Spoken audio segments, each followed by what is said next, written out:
عام خبر ہے، مشعل پاکستان نے پاکستان ریفارمز رپورٹ 2026 شائع کر دی ہے۔ یہ اس سلسلے کی دوسری سالانہ رپورٹ ہے۔ رپورٹ میں ادارہ جاتی اصلاحات کا تفصیلی احاطہ کیا گیا ہے۔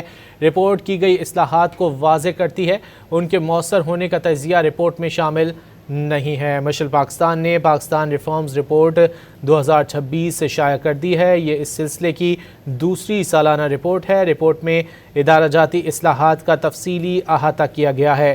رپورٹ کی گئی اصلاحات کو واضح کرتی ہے، ان کے مؤثر ہونے کا تجزیہ رپورٹ میں شامل نہیں کیا گیا ہے۔ مشعل پاکستان نے پاکستان ریفارمز رپورٹ 2026 شائع کر دی ہے۔